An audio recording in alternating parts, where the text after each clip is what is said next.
vyhlásil za svätú.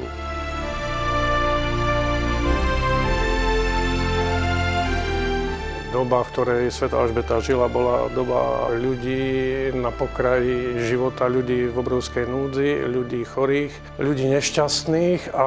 predstava, že sa našiel človek, ktorý dokázal de facto z pozície vysokého postavenia spoločenského dobrovoľne odísť úplne na opačný pól spoločnosti, teda ponížiť sa, znížiť sa k tým najbiednejším, tým najúbojejším, tým najviac trpiacím, tak